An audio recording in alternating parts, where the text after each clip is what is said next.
Thank you, Priscilla, Deborah, and Jennifer. That was incredible. And I'll invite the panelists for the architecture panel to please turn on their videos, and for the first panel to swap off by turning off their videos.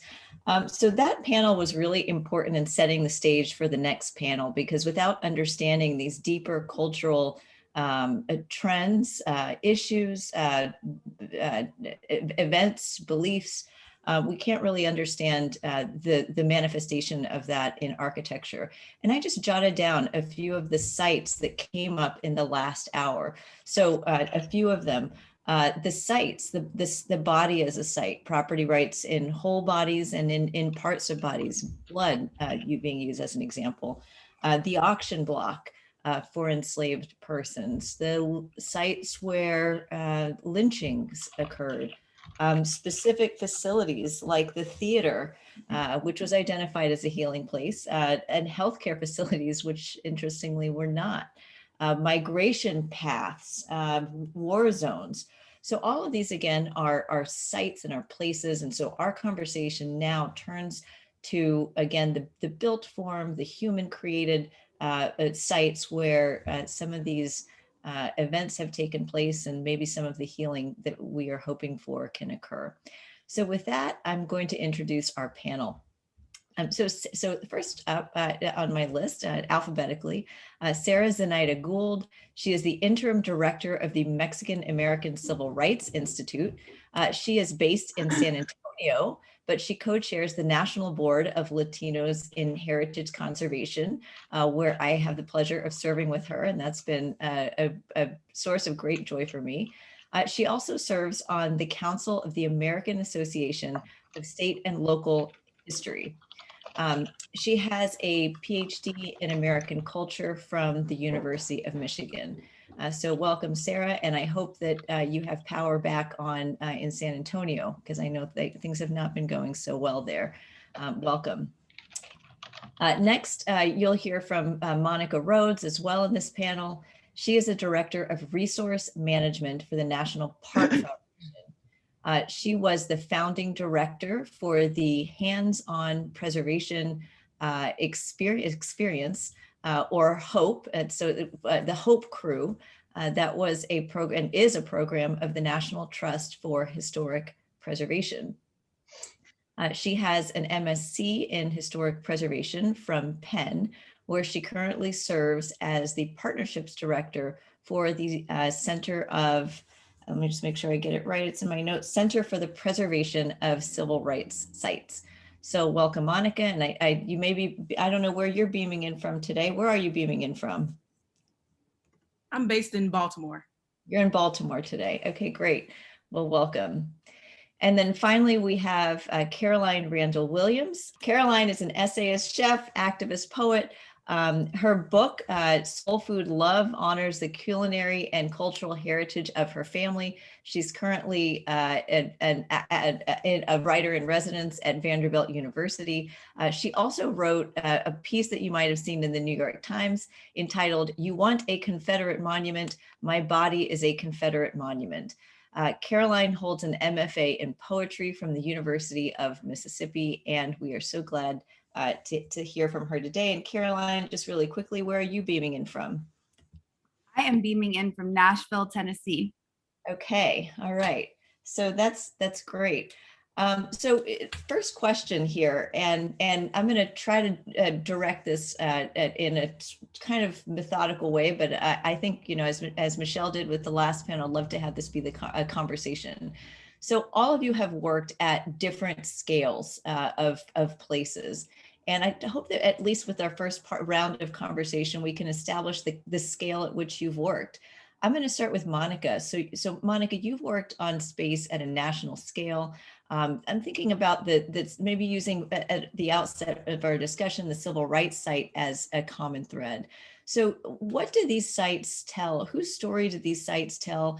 Is it coherent even when you're not dealing with sites in the same physical area? What kinds of lessons have you learned working at a national scale on these sites? So I'll turn it over to you first. Yeah, thank you, Sarah. And I also want to thank Mariah for organizing this, as well as her colleagues. This is beautifully arranged and organized. So I just wanted to shout that out. But before I get started, as I was thinking about your question, it triggered one of my favorite quotes from the movie Eve's Bayou that came out in 1997. And so in the opening, the main character says, memory is a selection of images, some elusive, others printed indelibly on the brain. Each image is like a thread, each thread woven together to make a tapestry of intricate texture. And that tapestry tells a story, and that story is our past. And so when I think about historic sites and the memory that's embodied in them, that's one of the quotes that came to mind. But working at the national scale, both in partnership with the National Park Service through my work with the National Park Foundation, as well as my work with the Weitzman School of Design's Center for the Preservation of Civil Rights Sites, I've been able to kind of see this play out in national conversations around how our country really thinks about the civil rights movement. And to answer your question with a fine point, from my perspective, I think at this moment it's a bit fragmented and disjointed. And a part of that is because our understanding as a nation is a bit fragmented of what we know about the civil rights movement, how that relates to where we are now.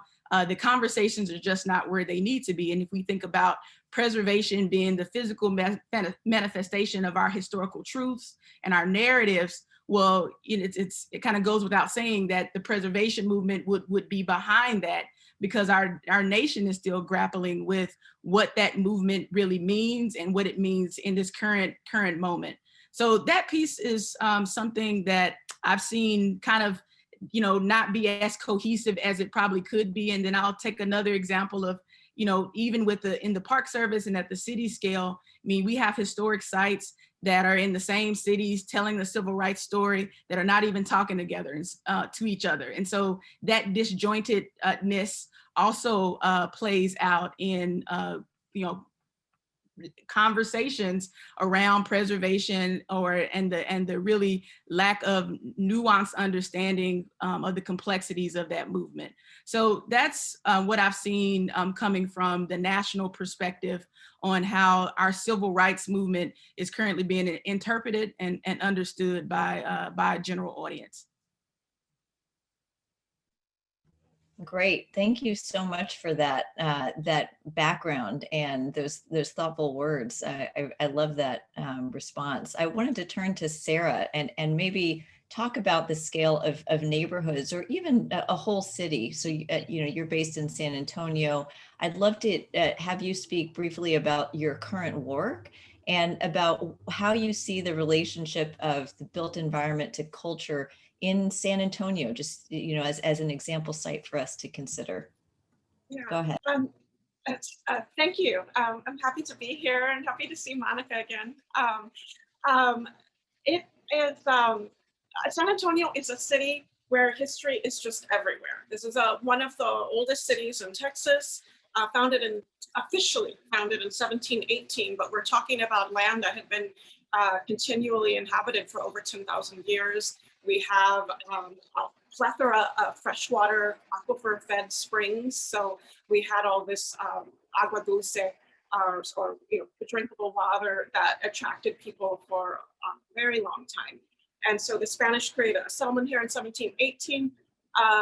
Over the course of time, this land changes hands over and over again. And this sort of harkens back to what Sarah was talking about at the very beginning about her family's history. But this loss of land, whether we're talking about indigenous people losing land or whether we're talking about mestizo people losing land. So these mestizos are the product of Spanish bringing indigenous people into the missions and then marrying in with them. We call ourselves Mexicanos or Mexicans, but also Mexican mestizos, and having land taken away from us as other people come creates this real strong sense of how valuable land is and how much land is connected to our identity, even when that land is pulled away from us. It's still, we've got these spider webs connecting us to this land that it's no longer ours. In San Antonio, when Texas gained independence from Mexico, San Antonio almost immediately becomes a bifurcated city, so that Mexicans, Tejanos, as we call them, lose their standing. To bring back a word that was in the last panel, their standing is somewhat stripped from them. And so what we see very early on is a bifurcation of the city along one of our major waterways downtown, the San Pedro Creek. And so we see this pushing of Mexicanos and Tejanos to the west of the San Pedro Creek. And what we call here in Texas Anglos are now dominating the area to the east of the San Pedro Creek. That ends up getting really locked in through redlining later on. So even though I'm talking about, late 1800s, but then as we get into redlining in the next century, that really gets codified legally. And so we start to see essentially two different downtowns: the downtown west of San Pedro Creek, which is the Mexican downtown, and the Anglo downtown east of the San Pedro Creek. Somebody had mentioned theaters in the last panel, and I just wanted to come back to that because one of the things that you see happening in the built environment of the local is that places that are for Mexican Americans, like Spanish language theaters, become havens for maintaining culture here in San Antonio. So you see Mexican American culture in that built environment, particularly west of the San Pedro Creek, through things like Spanish language theaters, little tienditas, little stores, masa, stores that sell masa harina to make your tortillas, and then just the little houses. Because of the economic divide that comes to this city very early on, the scale of houses on the west side of the Mexican part of town is much smaller. And so you see that throughout the neighborhood. So I do primarily work at the local level when it comes to preservation, although I just started a new job last year with the National Mexican American Civil Rights Institute, which is a national entity. And so we are really thinking about what are places at a national level that tell Mexican American civil rights history. Yeah, well, I that's so interesting, and it gave me chills when you talked about how, and I'm Mexican American as well. How you talked about the connection with land. That piece of land that I mentioned early on. Of course, I've been back. It's a historical site. It's on the border, and for some reason, when I'm there, I get chills there. I don't know what it is. You just know that there's something about space. You can't ever leave it. But with that, so keeping that in mind, let's turn to Caroline. And Caroline, I'd love to talk with you more about intimate spaces. So maybe just starting with the home and the kitchen. How do these physical spaces speak to or develop identity? And I'd love to hear more about your book, and I'll turn it over to you. Take it away. Oh my gosh, I'm sort of ruminating on my fellow panelists, and it sort of evolves everything you think you're going to say kind of evolves by, I'm a call and response based person. So I'm sitting in front of a random selection of my grandmother's cookbooks. So I'm sitting in a house bought and paid for by a Black woman who paid for that money making art, my mother. In front of cookbooks bought and paid for by another Black woman who paid for these cookbooks by working at an HBCU as a librarian and helping fund her family while her husband worked for free as a civil rights attorney here in this city. So I think, and to me, surrounding myself with these pieces of personal history that I'm privileged to know, by the way, sort of speak to your point that, we build so much of this life in trying to inhabit these American intersections is about like the work of creating a palimpsest, like effacing the founding documents and rewriting them so that they work for us. It's about sort of this bricolage, this making something new out of all of these old and all these unexpected pieces. And so when I think about space and identity, I think one of the hard parts of answering that question for me is that I am so struck in answering the question by my own privilege, because like I said, I live in a house that's bought and paid for by multiple generations of Black people in the South. I live with an understanding of my own history, even the names of my ancestors, white and Black. Those are things that for so many people are, I mean, deprived is the wrong word, but those are truths to which many people of color in this country don't have access because of all of the different ways that erasure functions. And so in looking at these things that I'm surrounded by right now, I'm thinking about the ways that I'm grateful that my particular family's been able to overcome erasure, but I also, by the same turn, it makes me think about the work that I have to go back out into the world to do. Because, you know, when you ask about space and the stories it tells, I'm also thinking, and stop me if I'm getting to another part of the question conversation, I'm thinking about, like, you know, intimate spaces, I'm thinking about my own body, right? And because I think that, you know, I talk about, in that article you referenced, I talked about how my body's story tells an American story. And, you know, you talk about these bifurcated cities. You talk about how there are two monuments in one city that are not in conversation with one another. But in my body, those two truths have to be in conversation. I live in a testament to the fact that we have to reconcile, because I am of Black American and white American people. The whiteness is not biologically voluntary. There were no white men that there are no Black women in my family who voluntarily made babies with white men that created my body. And so I live in that intersection, that line between the two parts of town, in the conversation between the two monuments. So I guess when I think about these, the intimate spaces, the intimate space of my blood, the intimate space of this kitchen that is was this collection of my grandmother's, this radical act of Chinese and Russian and Italian and Jewish cookbooks, like, you know, being read in the kitchen of the Black civil rights lawyer in Nashville, and like sort of thinking about the scope of what we should have access to, and juxtaposed against what we don't have. I guess that's sort of, those are the things that I'm thinking about as I wade into this space and these conversations. And I probably want to leave it open-ended from there, because I think, I guess the last thing I'll say is I think about, you know, the question of scale, the way you posed it at the beginning. There's something strangely intimate about the scale of a national monument, right? A statue that you can go see, because everybody that goes to see it, like how they understand that is between them and the statue and the Lord, if they understand it.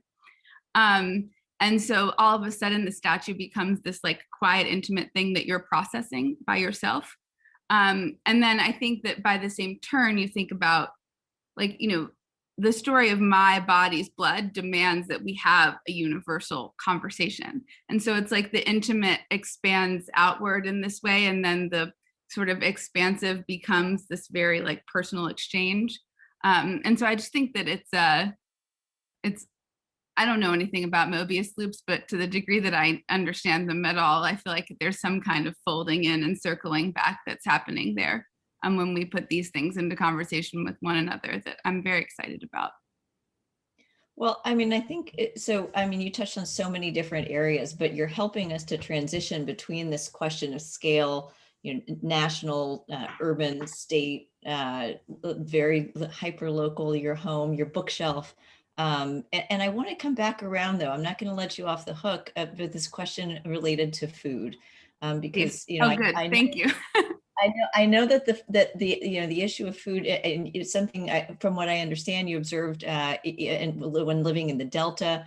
I'd like to talk about how the geography of the South poses inherent problems or inherent challenges to healthy Black bodies. Are we talking about diet? Are we talking about mental health, spiritual health? What is the connection between the geography? So now we're scaling up from that kitchen out to maybe a community. But tell us how you observe those links and those connections. So we talk about in my family that farm to table means something different to people who feared becoming strange fruit. Telling people to go back to the land when the land was a place of oppression and violence and profound scarcity, even in the face of other people, in order to create other people's prosperity, not even just in the face of other people's prosperity. You think about what it means to cohabitate with the land, what it means to ask something of it, to want to be near it or not. I think about that. I used to drive from Greenwood, Mississippi to Ruleville, Mississippi every day to teach school. And I would drive just past cornfield, cotton field, cornfield, catfish farm, right? Soybeans, and going, look at this land, and then thinking about the intense absence of Black bodies in it now. And then the sort of intense horror of what Black bodies underwent trying to cultivate it before. And it makes it, in this day that we're trying to live in, like all of the violences that have been done to the land itself in the name of white supremacy, first of all, that we're trying to rectify, and then figuring out, and part of rectifying it is going back to the land and caring for it. But then if you're a Black person and you're a Southern person, like re-entering that land and that space, not as in some sort of peaceful farm to table sustainability reclamation, but saying, I'm going to go where I feared to tread because the legacy is so violent and steeped in blood. It's a different question to ask people.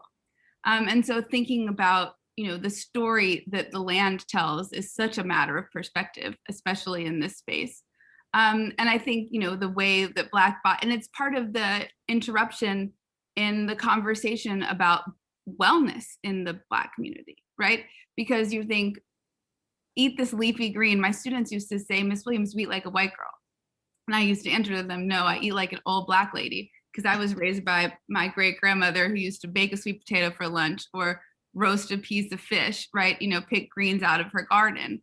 And they thought, and because they thought that sort of clean eating was divorced from their identity, because one, the rapidity of turnover of generations together with the uprising of the food desert phenomenon meant that, they only think of the unhealthy sides of soul food, which were really celebration food, and not the clean day-to-day foods that were the actual sustenance for a lot of people in the country for a long time. You just read Edna Lewis and that, right? And so I think figuring out how to navigate these green spaces, these Southern spaces in a way that feels like a safe way of entering the conversation, that acknowledges what a hard ask it is to re-enter these agricultural spaces is really important. And then also just the plain fact of we need to find food access is just a really profound problem. And it's starker. What's wild to me is how stark it is even in these places that are so agriculturally rich still.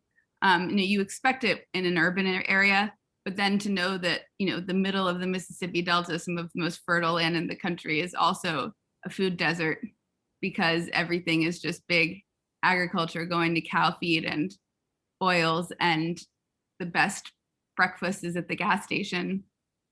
That's really complicated. So, I think so much of what you've discussed has been dictated by law, and in fact dictated by property law. And I'm putting in the chat here another Professor Goodwin's and my law professor colleagues, Thomas Mitchell, has written a lot about partition and the way that these vast agricultural lands have been taken from people of color across the country, and he's been working to change it. But I encourage you to, on the folks in the audience to check that out in thinking about why this happened. I mean, in addition to so many other property law concepts.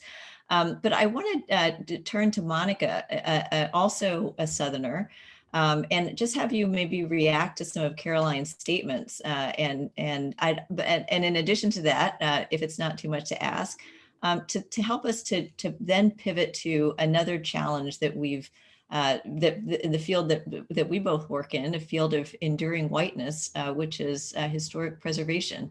And so tell us what historic preservation is and what its challenges are. And you alluded to some of that in your first answer. So I'll turn it to Monica.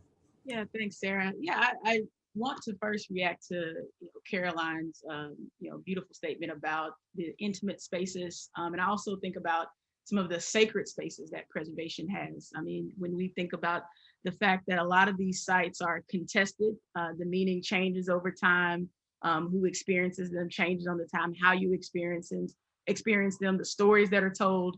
It's this constant evolution that changes with each generation, it changes from place to place. So it's not static at all. But kind of going back to the intimate space, sacred space piece of it. So I think when I think about preservation and the whiteness of it, I think that's the more formal side of preservation that's dominated by white people to an extent that only 2% of sites on the National Register of Historic Places have anything to do with Black folks, only 2%, which is dismal. And it's 8% when you count all the other groups, including white women. So, Latino, Native American, Asian American, all of them make up 8% of the National Register. So, that's telling in and of itself about this listing of this being one of the highest designations a historic site can have. And what we tell to the world as a country, these are what's important to us. These are our stories and they don't represent us all. But formally, the space is dominated by whiteness, but informally is where I think we should be having some more conversations. So the informal piece is, what's the cemeteries that we preserve in our own communities, because we know the city is not going to come and cut the grass or take care of the headstone. And so our communities, Black and Brown communities, we have to do that ourselves. And so that's historic preservation, but we don't call it that. Or when we're thinking about the fact that, we have historic churches throughout the South and around the country, there's no one outside of Black and Brown communities that are taking care of those structures but us. So that's the building fund conversation. So when that collection plate gets passed around, we are contributing our dollars to preserving these historic sacred spaces. And so when we think about it in that way, it kind of flips it on the head, because we're, we need to value both that informal piece, the piece that we don't necessarily give the language to as often, as well as the formal systems that help us connect to the historic tax credits and the development pieces of it. So that really is on us preservationists to make that connection, to connect these historic churches to these development dollars that are there if they're leveraged properly and they're on the National Register and all those other things and those loopholes that we have to jump through to get to the money. The other piece that I'll say as we're thinking about contested sites and meaning. So as Sarah mentioned, I was the founding director of a program called Hope Crew, which stands for the Hands-On Preservation Experience. And it was a program that had three different arms to it. One was a big volunteer effort that focused in on engaging communities in large-scale volunteer activities around a historic preservation site. So that could be anywhere from cleaning headstones at a national cemetery, there being 400, 500 people at one time, to painting a Negro League baseball stadium in one day, where we had 700 people do it in New Jersey. So these large scale events. And then we had a model where we connected with students who were enrolled in HBCUs and architecture programs, because we know we let alone don't have enough preservation architects in general, and we sure don't have enough Black preservation architects. So when we're thinking about the decisions that get made behind closed doors in terms of what building stays, what goes, how do you ensure that it's compatible? How do you ensure that you're engaging with the community? That's an important role that we are working on. I help work on to try to diversify that piece. But then the other part of it is the training the next generation of preservation trades professionals. So we know that if you want to get your historic house remodeled or some masonry repointed, you are most likely talking to someone who's in their 50s, 60s, or 70s to do it.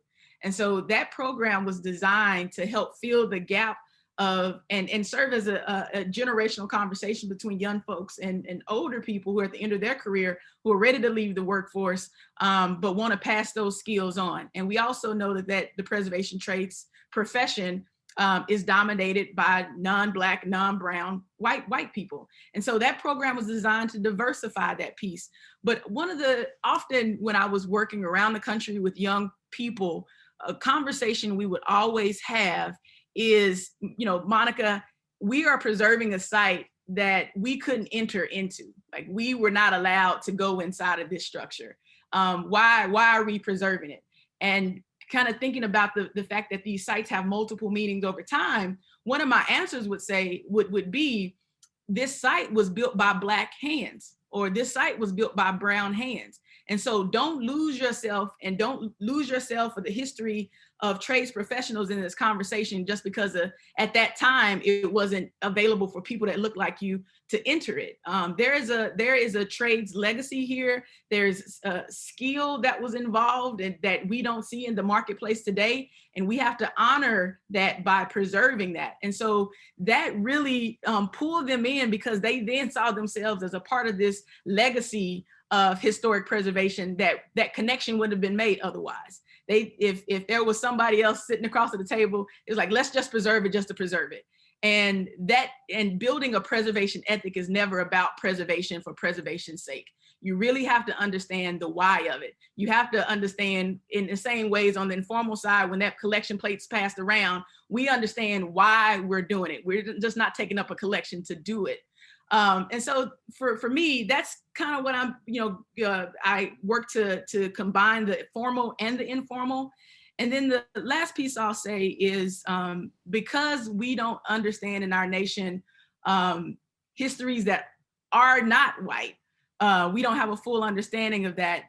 I struggle sometimes with having these discussions inside the built environment silo, when we also have to have our historians at the table with us. We also have to have our developers and our educators at the table, because this is a full court press if we're going to think about how do we break out of where our profession, our industry is stuck in. And that's telling the same stories in the same way and not diversifying the workforce or the places that we save. And so to interrupt that, to disrupt that, we have to do something transformational and dramatically different than what we've done in the past. I couldn't agree more with you, Monica. I think very well said. And, so many, again, it's like every time you guys answer, it's like, okay, where do I even, what little fraction of a morsel can I take from the feast that you just, laid out? So and by the way, speaking of diversity, I have to apologize to the audience for such a non-diverse panel, because we have 3 female Texans. And so going from Monica, if you can't hear it in her voice, me and turning to Sarah, and I hope it doesn't, skew our examples too far, but I again, everybody's here is working at multiple scales. But turning to Sarah, and I'll have you react to Monica, but also, again, I'd love for you to talk about how the physical environment works for and maybe works as a sword against cultural identity. And you've been involved in so many site interpretations. So just love to turn it over to you for that perspective. Well, I loved what Monica said and what Caroline said. Just to correct Caroline first, real quickly. What she was saying about food really resonated with me, and in the city that I'm in the Westside, again, the majority Mexican American part of a majority Mexican American city. We have a lot of issues with food deserts and people buying their groceries from the gas station. And this is the result of it used to be, and part of this is the whole supermarket thing, right? The supermarket wiped out little stores, right? But also we have this cultural tradition of people having a little store actually in their front yard. So on the West Side, there are these little, what they're called tienditas, or little stores, where there'll be a very small structure in the front yard of another house, or sometimes even attached to a house where people live. and they would be selling real, basic things, tortillas, eggs, things like that. And there were several places on the west side that were hatcheries. And so those eggs would get distributed every morning from the hatcheries to these little places. When the tienditas went away, for a variety of reasons, we see, that loss of kind of the homemade from basic ingredients kind of food. And like the African American community, the Latino community has these disproportionately high rates of diabetes, type 2 diabetes in particular, obesity, hypertension, high blood pressure, all of these things that are totally preventable through diet. But we have been now kind of conditioned to eat these things that are not indigenous to our diets. And, there's this wonderful decolonize your diet movement to try to get us off the flour and the cheese, and, but also I just wanted to mention this idea about authentic sites and authentic historic sites that connect our culture to the built environment and to architecture. Monica was talking about the trades, and that really is so true.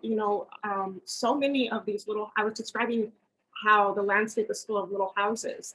Those were mostly built just, by the people who lived there. These were not designed by architects. In some cases, people did buy the kits, the house kits from the lumber yard. But a lot of times, because they already worked in the trade, they knew what they were doing, and they just built a house. And we have unfortunately, to some degree, lost that, but to I think a greater degree, we just have devalued that. And I think that's so unfortunate, because what we see now is in my community, we have actually a very high rate of home ownership in the West Side. However, those homes are older, they're aging, and they are all in need of, not all, but a lot of them are in need of repairs, and that just haven't happened because of no money, right? No money. In getting to the authentic sites, what I think has happened is that what we see as authentic historic sites in our community are not necessarily viewed through the same lens by people who are not from this community. And so what they see is an eyesore. What they see is just some dilapidated something, right? I think there's a tension here because, for example, if you were to come to San Antonio for a vacation, up until the pandemic, our economy here was very reliant on tourism, and a big sell. The reason tourism is so popular here and has been for 100 years, possibly longer, is that coming to San Antonio, you're supposed to experience kind of this authentic Mexican, city. And yes, we are an authentic Mexican American city, but the way that is packaged for tourists tends to kind of separate what we often see as authentic and what is manipulated as authentic for the public. There's an interesting place here in San Antonio where those worlds collide, and that's called Market Square or the Mercado. This is it's on the west side of downtown. It's part of that early Mexican downtown just west of the San Pedro Creek. It has been in operation for over 100 years, since the 1890s. The buildings have evolved over that time, but it's a space that is both a space that is popular with tourists and a space that is popular and feels this strong connection to the Mexican American community. It's a space that in my own family, my grandmother would talk about coming to Market Square with her father to sell their produce. So my family did not come to the US until the Mexican Revolution.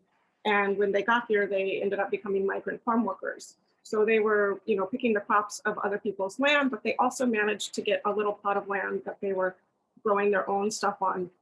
And then they would drive that into San Antonio and sell it at Market Square. This is a very common story, okay? So a lot of Mexican Americans feel connected to Market Square because of our long time history there as a commercial center for the Mexican downtown. And yet it is right now pretty, it attracts a lot of tourists. So it's interesting. It's got that tension of being both authentic, but also having these layers of things that maybe aren't quite authentic. Just a few blocks from there, 20, 30 years ago, the city decided to build a jail in the Westside. When they built that jail, of course, they had to tear down buildings, houses mostly, to put it there. But then the remaining houses, as you can imagine, people didn't necessarily want to live next to the jail. And so a lot of those houses became bail bonds or things like that, but they lost residents in that area. Just 2 years ago, I attempted to save a building that in its last years of life was a bail bonds, but originally it had been a grocery store operated by a man named Antonio Valencia, who was an immigrant from Mexico. When he got here, he rented first the store, eventually the building, a little corner store, tiendita, groceries. So successful, he was able to buy lumber, build an addition himself, right? We can see that expansion through Sanborn maps. Through his financial success, he was able to buy a house in the ritzy part of the Mexican West Side on Houston Street.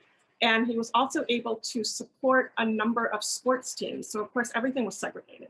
So there was a dearth of sports teams for Mexican kids. And so he started the soccer league. He also supported basketball, baseball, and on top of that, he started some social clubs for Mexican Americans. So those are places for people to meet each other, go to dances, but create social networks too. He created a place called Solantea and a place called Patio Andaluz. Patio Andaluz becomes very important, not only in local history, but even in national history. It is a place that by the time the late 50s, early 60s come around, this is where what becomes known as the West Side Sound gets kind of an incubator. So the West Side Sound is a kind of music that comes out of Mexican San Antonio. And Patio Andaluz would allow these teenagers to come on certain nights and perform. And that's where this music like took root. And I love that you're bringing in music with this. And I don't want to cut you off, but I do want to draw on something that you said, which is authenticity. And actually Monica raised this as well. And Caroline, you all in different ways raised this question of authenticity. And I wanted to actually just catch that point and ask you all to think about this definition that we have in historic preservation law. So getting back to law, I guess, it was always my bias. What does the law and policy say about this? This question of integrity. So for those not familiar with historic preservation law, integrity is defined in the law as the ability of a site to communicate its significance.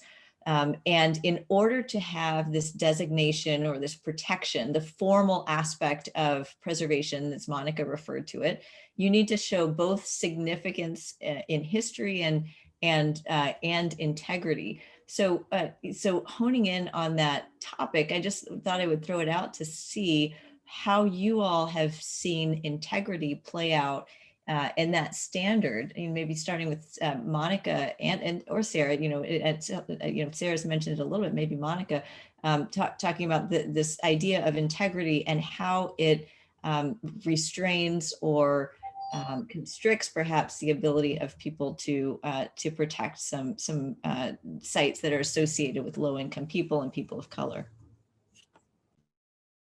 Yeah, so I'll say with integrity, the way that you determine, there's 7 types of integrity as you're thinking about it. Just putting on the preservation hat here. There's location, there's setting, design, materials, workmanship, filling, and association. So those are like the 7 pillars. And in turn, memorized, because that's impressive. Okay. Those are the seven ways to determine historical integrity. And so when we think about the fact that all those things, filling and association and design, like that's all relative, all relative. very subjective. And the importance of ensuring that we have diverse people at the table is because depending on what community you come from, as Sarah pointed out, understanding the where that Westside sound comes from may not resonate with people in the same way. They may not understand that feeling and the association and the setting that all came from. So I think that's one of the challenges I grapple with, significance and integrity in the formal preservation field, because if we don't understand history fully, you're really not able to communicate what historical significance means to a site or to a place or to a community. And if you can't look at the workmanship or the design or association and be able to pinpoint that, then we're going to have some problems in really calling the site historic. It's not going to have the same value. It's not going to mean the same thing. And it could be on the chopping block once the development starts coming in and encroaching, because those things aren't valued the same. And one thing I'll also add as a last piece here is I often say that a preservationist can go from elementary school and get a PhD and never have to learn about any other history but the history they want to learn about. And so that leaves a lot of groups out of that conversation. And that's problematic. And that's something that we need to work on in our field, really understanding history before we start determining what stays and what goes, and making these decisions that have impact, lasting generational impact on communities. So I see Sarah has posted a couple of things in the chat. Sarah, just a quick response to that. And then I do want to get to Caroline, because I know she has a lot to say about this topic too. Maybe the Alazana Pachi Courts is a good example here, but I don't want to. Yeah. So I just put a link to an issue of the National Trust Forum, which really dives into this question in case anybody wants to do some further reading. But I will just say the Valencia grocery store got torn down. The jail just wiped out the setting, right? Once the jail came, the setting was gone. But the Alazana Pachi Courts are the oldest and largest extant public housing in San Antonio, built on the West Side during the era of segregation. So they were built for Mexican Americans in the early 40s. And what we are experiencing now is a threat to demolish them. So just this last year, we submitted an application to the National Trust to get them on the 11 most endangered list, and they were awarded with that. Dubious designation in a way, although it really appreciated, because I think it brings a lot of attention to the issue. There are still a lot of people living there, and those people need houses.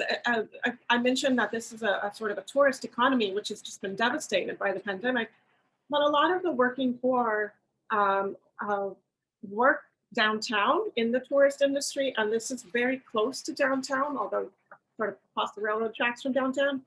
And what we have encountered in some of the conversations around trying to rehab them, keep them available to the current residents, is an issue around integrity. So at one point, half of the units, not all of them, but half of the units got a kind of a facelift, and they put a new stucco coating over them, as well as changed the roof lines. So the original roof lines were flat, and they put pitched roofs on half of them. The other half, they didn't get all of that. So those ones in a way seem a little safer, but the reality is the Monica described these as subjective, but right, the feeling, the purpose, the community that's there, that really hasn't changed. It's just the roof has changed, just the stucco, the paint color has changed. Certainly the need has not changed. The other thing is that back in the 90s, there was this theory that if you had too many poor people living together, they would create crime. That has since been debunked, okay? But in that process, the housing got thinned out. So they already have, they tore down some of the buildings because they didn't want that concentration of poverty. So already we have this loss of some of the structures, plus we have the issue with the different roof and exterior on some of the structures. And so, it's running up against this issue of integrity. But I just want to say that in communities of color, as well as in working class communities, change is part of history, right? We don't have the money to just build new buildings every time where our needs change. So what we do is we adapt those buildings. You know, we put an addition, we change the roof or whatever. But I think that's what's really critical here is that this idea that a building is supposed to be a static embodiment of some period of significance is just not reality in many communities.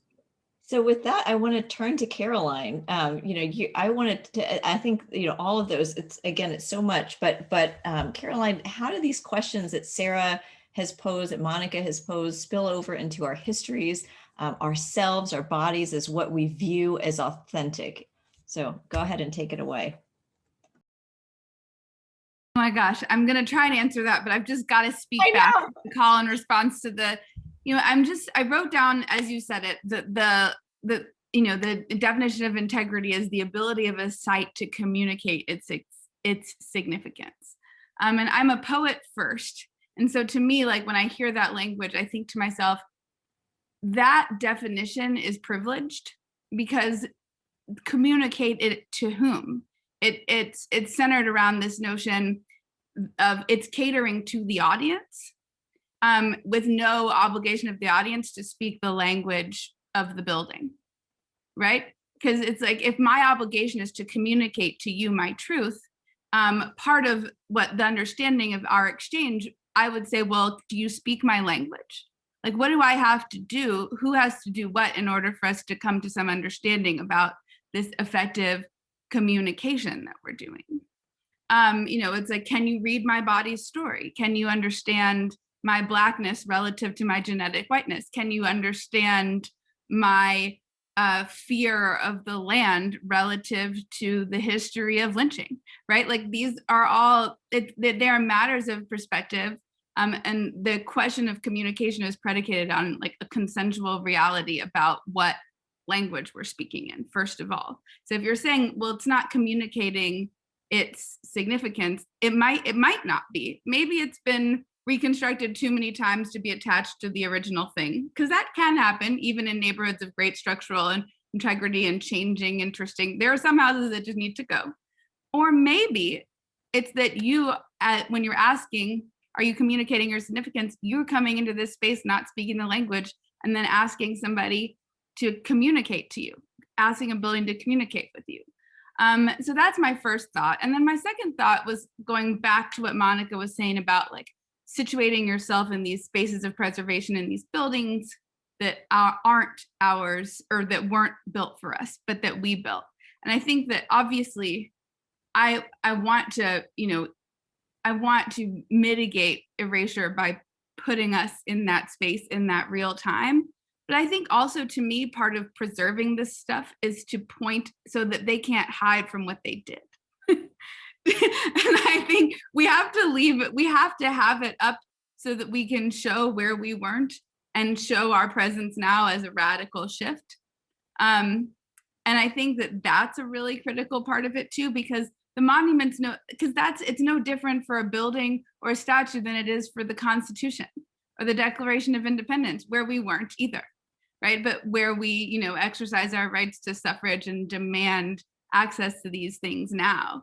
Again, because it is a palimpsest. It's like building the new layers on top of the old thing is the only way that we actually live together. It's the way we all have, these women on this panel, it's how we all have graduate degrees and right to vote, whether it's because of our gender or our race. Is this insistence that these like precious monuments, documents, physical spaces can change and that we can enter them in new ways. So to the body, I mean, I think that, I feel like I live just in liminal space and academic, like my body is a liminal space. My work is liminal because it deals with space and place and race and the physical and imagined life, right? All of that has to intersect because you're just telling a personal truth and I have to touch a monument, I have to live in a space. And so I guess I'll just say I'm reacting to all of these things sort of organically because I think my role in this is to talk about the humanhood of the interacting with these spaces that y'all have made your study. And I'm so grateful to have gotten to go last to respond to these two brilliant women, these three brilliant women, or three brilliant people. I don't know everyone's identities as claimed, but however. Yeah, thank you, Caroline. And we have a couple of questions. I think maybe Maria answered, it's not I, the panel answered your question about authenticity as it relates to place.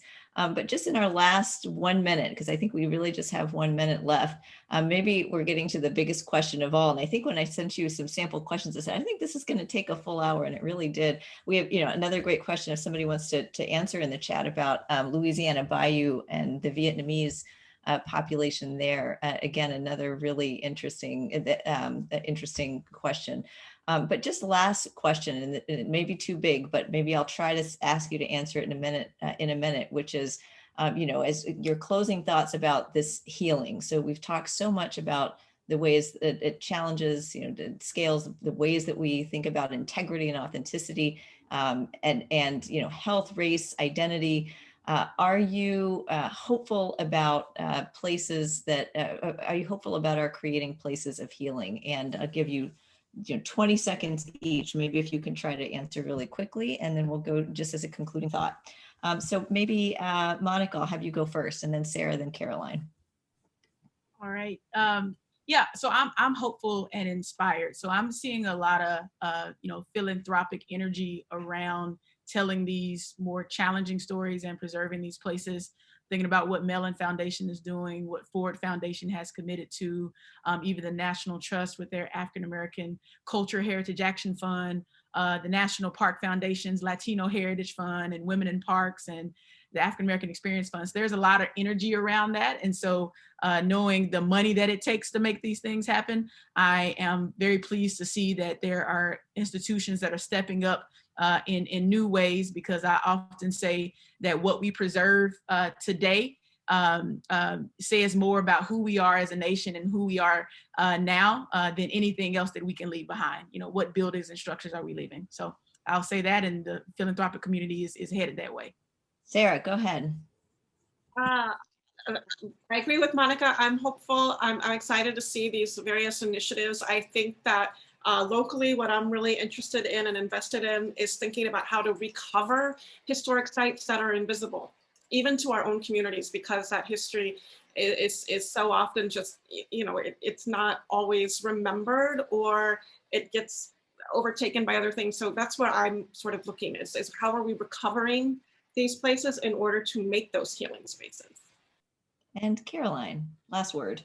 So I'm teaching a class right now at Vanderbilt called Blues Narratives. And in it, we just finished an article called Race, Ethnicity, and Expressive Authenticity, Can White People Sing the Blues? It's by a brilliant guy called Joel Rudenow.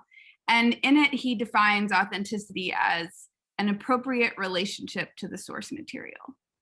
So can you sing the blues as a white person? Yeah, if you can get if you can set yourself up with an appropriate relationship to the source material, which is the music of the sound of collective cultural Black suffering turned into popular art, which is the blues, right? So I think that we're all trying to be authentic about inhabiting these spaces, is about situating ourselves appropriately relative to where this started, where we began, what this object is, right? So to me, I think, yes, I have a great deal of hope with all of these minds at work, that all of these myriad perspectives that we have to share and do inhabit together, that we can get right and we can get into appropriate relationships with the source material of all of our different identities. And I think that these conversations go a long way toward that. Well, thanks to our panelists. Then thank you. Rich conversation. Thanks to all three of you, and hopefully we will continue the conversation in other fora. With that, I think we're going to take a very quick 2-minute break, and we'll return to the last panel for today, which is the art panel. So we'll see you guys in just a minute. Thank you, everyone. Thank you. Thank you.